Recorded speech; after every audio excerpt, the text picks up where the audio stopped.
Welcome back to another episode of Let's Be Perfectly Queer. We're continuing from our discussion last week, and we're welcoming back Frank Kewin to the program. Frank is a licensed psychotherapist who provides trauma-informed coaching and specializes in therapy for queer and questioning men. I hope you'll join us as we continue our conversation and delve more into what a coaching session with Frank might look like. So, without further hesitation, Frank, the floor is yours, my friend. Yeah, thanks very much, Randy. It's great to see you again and great to be back in this very fertile, expansive conversation around the impacts of internalized HomoShame and how those show up in our lives. Yeah, I'm looking forward to continuing our conversation and see where it leads us. Great. Or leads me. Yeah, let's go with leads us. Perfect. Since always in coaching or therapeutic work is that it's something that we do together. Absolutely. Yeah, good. Is there anything that you wanted to call to the audience's attention from our previous episode, or shall we just dive in? Well, I know we spoke briefly around some of the topics that we did discuss on the last episode, and I thought what might be a good focus for our discussion and to delve further into what a coaching session looks like with you is to talk around the idea of body image, because that was something we touched on, and I specifically touched on in our conversation last week. So maybe if we can go from there, and the whole idea of eating our shame and what that looks like, and in many cases what the unrealistic expectation is for gay men and what they should look like. Sure, that's a great topic. So we'll dive in there, and let's just begin. So first of all, I want to honor and thank you, Randy, for being willing to explore this in relation to your own experience and in relation to your own life. So I just want to honor your courage and your bravery in doing that today. Oh, thank you. I think it's important that we show folks that it's not the scary process that some of us might think it is, right? Absolutely. And then there's a sense in which your work is my work, and your work is the work of everyone who is watching and viewing, and will touch things in their own experience and in their own life. And so we welcome the experience of everyone who's watching. And it's a great chance for us to shine a light on mental health during what is Mental Health Month here in Canada right now too. So, absolutely, thank you for that. So I'm going to invite you as we begin. I'm going to lead you through a brief breath exercise as a way of grounding and helping us to arrive here in this space in a settled kind of way. Sure. So the first thing I'm going to do is I'm going to describe the breath exercise, and then I will model it, and then I will ask you to do it 10 times, and we'll just see what arises and what it's like for you. Sure. Okay. So this breath exercise, and there are many, many breath exercises, but this one in particular goes like this. It's 2 short breaths in through the nose and 1 long extended exhale through the mouth. And on the exhale, with your inside voice, you simply say, I am here. So I will model it once, and then I'll invite you to do it 10 times. And when you do it, if you can pick a focus that isn't directly off me, just off to the side, a point on the wall or something. So it looks like this.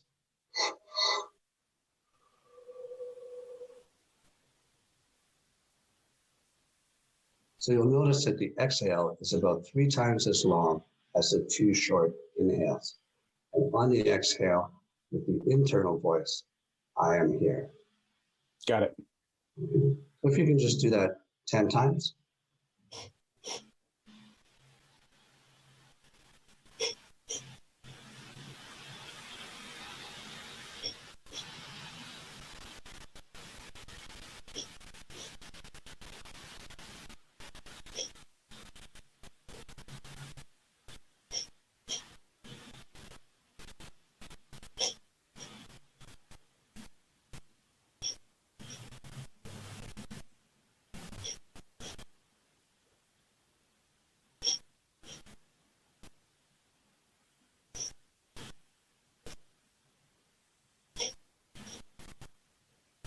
And I've lost count, so I'm not sure that that's 10 or not.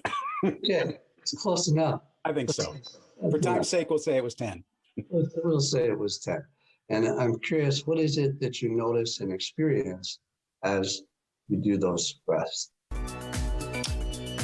I just, for me, just sort of a calming and sort of a settling of where I'm at. Exactly. Yeah.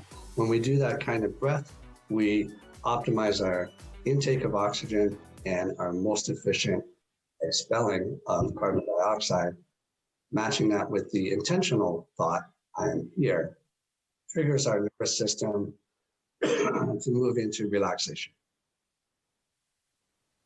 I am relaxed. We're relaxed and you're here, so welcome.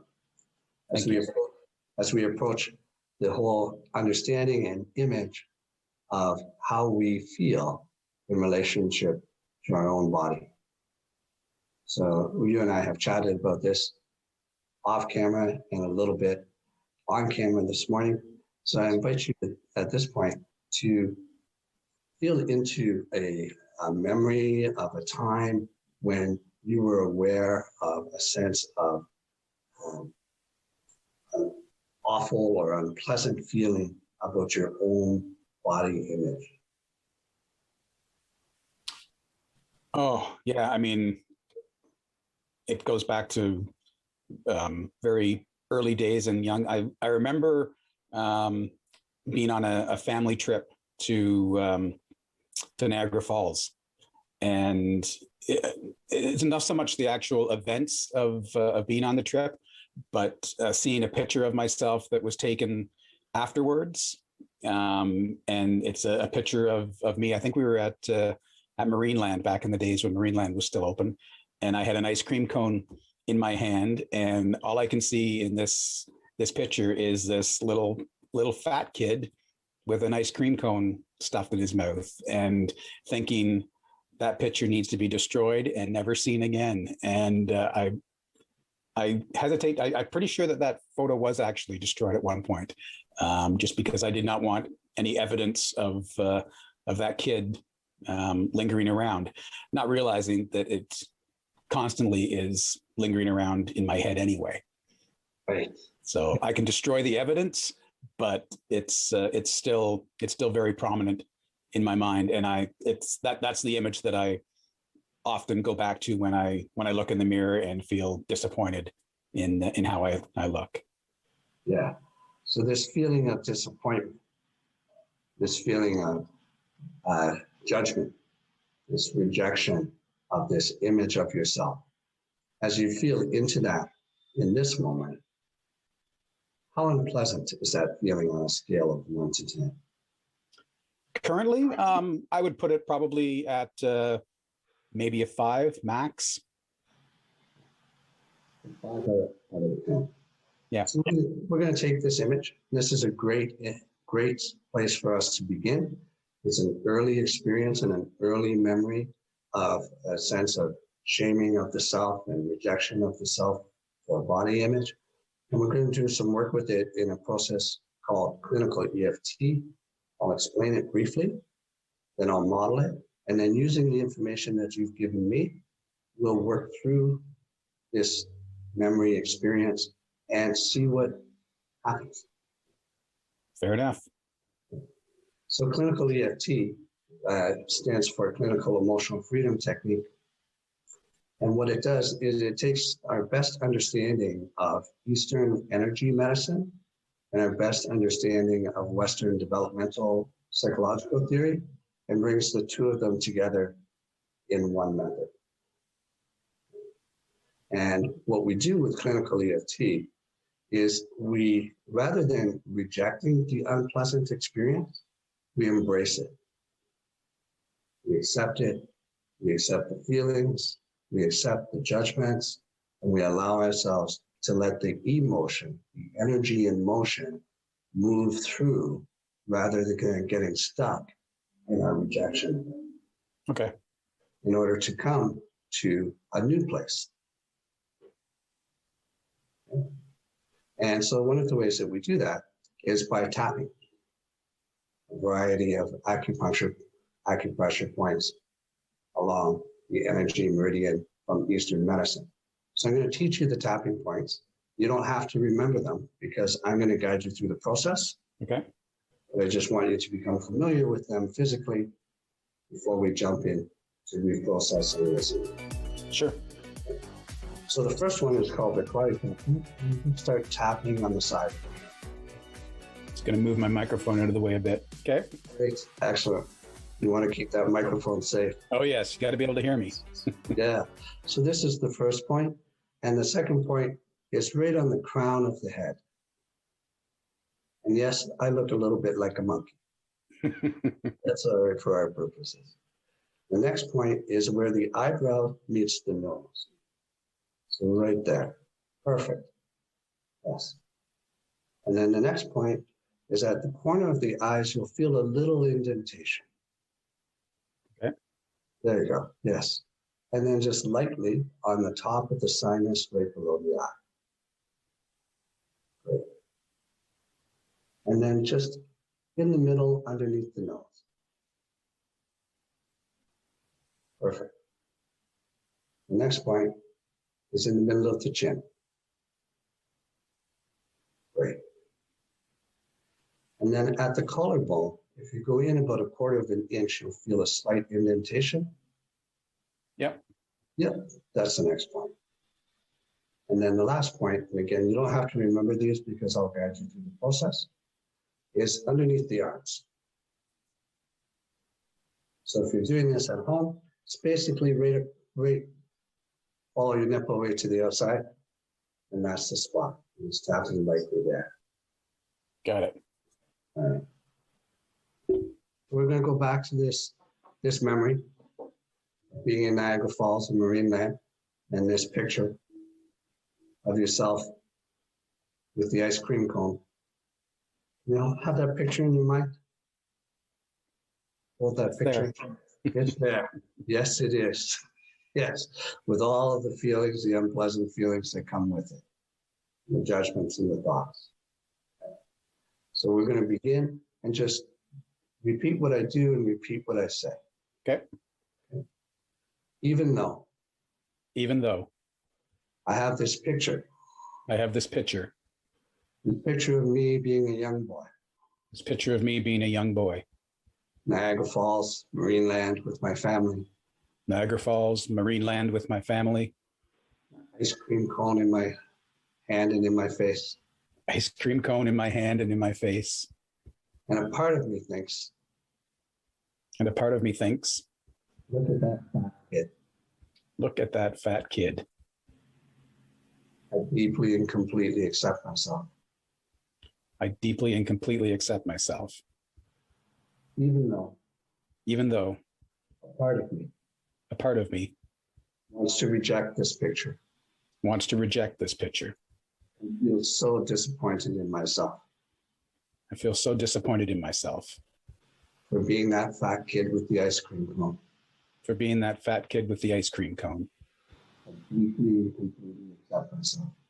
I deeply and completely accept myself. And I allow my body to relax. Even though a part of me judges this little boy.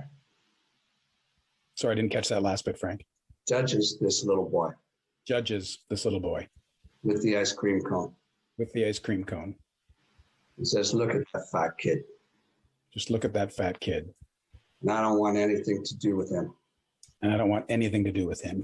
I feel so disappointed. I deeply and completely accept myself. And I allow my body to relax. Top of the head. All of this judgment. Sorry, your sound cut out on me there, Frank. Look at that fat kid. Corner of the eyebrows. I was so disappointed. Corner of the eyes. He doesn't look the way I want him to look. He doesn't look the way he's supposed to look. And I want to reject him. I want this picture to go away. I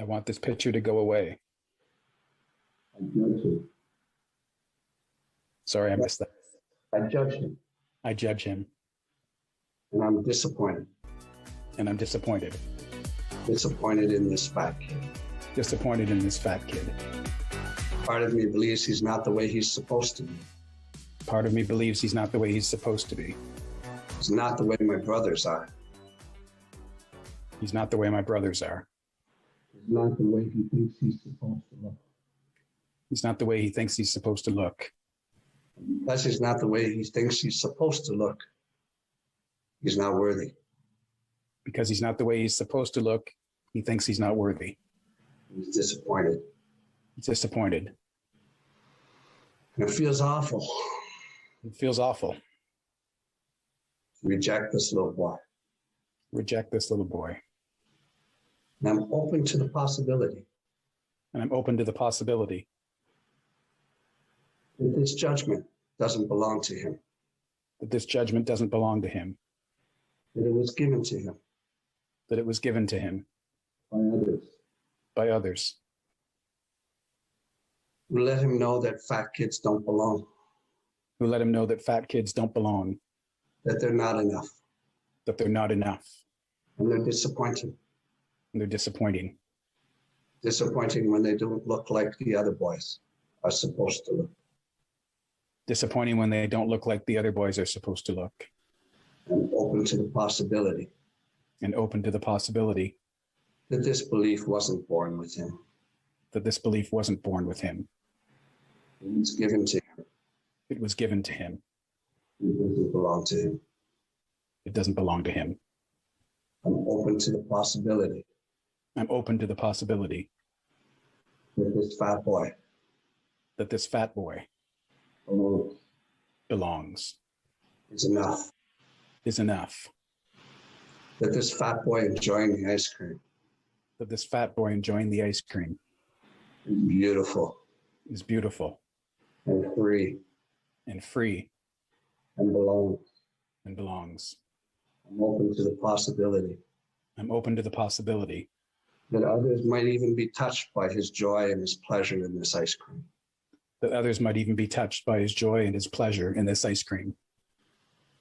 I'm open to the possibility I'm open to the possibility that this fat boy that this fat boy is actually attractive is actually attractive and looks wonderful and looks wonderful enjoying this ice cream. enjoying this ice cream. That he is enough. That he is enough. Under the arms. That everything about him is enough. That everything about him is enough. That he is exactly as he is supposed to be. He is exactly as he is supposed to be. This little boy. This little boy. This little boy who's me. This little boy who's me This little boy who's me is enough. is enough. Has always been enough. Has always been enough. Will always be enough. Will always be enough. When he's eating ice cream When he's eating ice cream and when he's not. and when he's not. There's room for everything for him. There's room for everything for him. I'm open to the possibility I'm open to the possibility that this picture is beautiful. that this picture is beautiful. Even when I don't think it is. Even when I don't think it is. It is. It is. That he is enough. That he is enough. And everything about him is enough. And everything about him is enough. And take a breath. And look around the space that you're in with 5 different colors. Listen to the furthest sound that you can hear.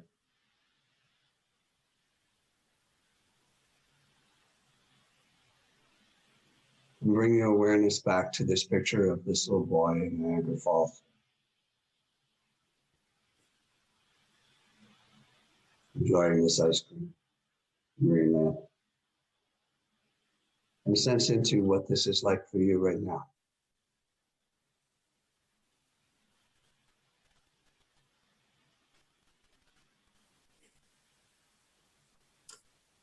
I think now when I'm thinking of that picture, I'm realizing that at least in the moment, that kid who is me, was oblivious to any of those issues that I see now and saw after seeing that picture. In the moment, it was just a happy kid enjoying an ice cream cone.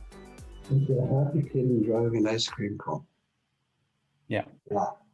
Yeah. How do you feel in this moment towards this happy kid enjoying an ice cream cone? Grateful, honestly, grateful that I had a childhood and a family that allowed me to feel comfortable.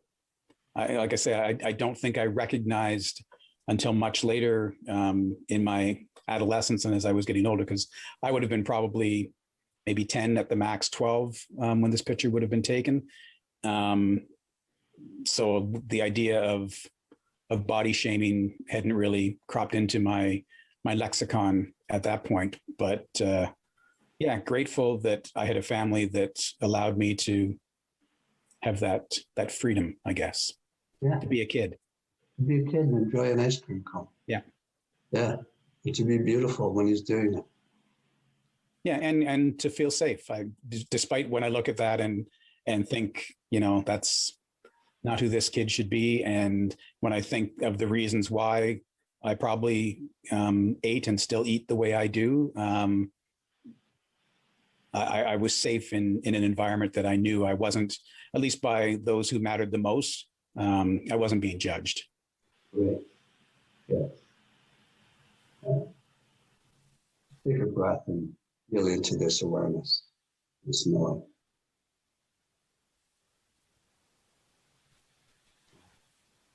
If there was anything that your adult self present here right now would want to say to that little boy, what would it be? Oh, geez. So much. The journey of the additional 40 years on that kid's life have had a ton of amazing highs, no question about it, but I've had some very dark moments as well. And I'd probably tell that kid, just like I tell folks that I deal with in the work that I do, that as cliche as it sounds, it gets better. Yes. And I see myself as living proof that really is true. It does get better, and hold on through the rough times and the difficult ride, because it will be worth it one day. And all those dark places and all those challenging experiences will return to you tenfold. Yeah. And if there was a gesture of connection or comfort that you could offer to this 10, 12-year-old boy eating his ice cream cone, what would it be? Oh, no question. A hug, a big, long, meaningful hug. Yeah. Big, long, meaningful hug. As you experience this impulse to give this boy a big, long, meaningful hug, what that's like. Connection, and as you talked about in the exercise we did, that gesture would show that he's worth it. He's worth it. He is just the way it is. And deserving. Yes. Yeah. Take a breath into that knowing.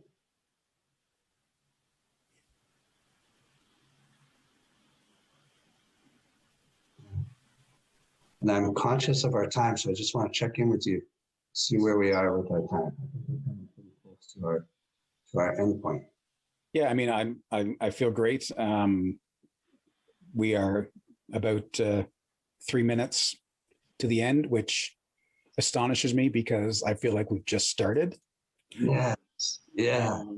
But that always seems to be the way when I have interesting and thoughtful guests on the program. So I certainly thank you for that. And I guess as a coach and psychotherapist, how do you feel we've done? Is this sort of what an initial stage of coaching would look like for folks who would connect with you? Yeah, that's a great question. That's a great question. So one of the things that we've done here is we've gone to an early experience of disappointment with body image and allowed, rather than rejecting that picture, we've really explored it, embraced it by accepting the feelings and the judgments layered onto it and allowing those to move through to a new possibility. When we do that, it's a little bit like a Jenga piece, right? Many of the experiences are then built on top of that experience begin to dissolve and collapse. And that new awareness moves through all of our system. So we don't do everything in 20 minutes. Right. But we begin. And we shift and we allow that emotion, energy and motion to move through to a new awareness and a new understanding, new relationship with our young self. Yeah, I think those are all important points. And I would ask you at this point, since we're at the point where I need to wrap things up, if you're willing to continue the conversation and stick around for some further coaching, I'd welcome that opportunity. Yeah, I'd be happy to do that. Great. Well, folks, that's it for this episode of Let's Be Perfectly Queer. But tune in next week when we continue the continuation of this conversation with Frank, which is perfect, given that this entire month is Mental Health Awareness Month. So it's a good topic for us to continue on a third episode in this series. So Frank, thank you very much for your time today. Thank all of you for joining us on another episode of Let's Be Perfectly Queer. And don't forget to come back next week and join us for more of this conversation. Have a good night, folks.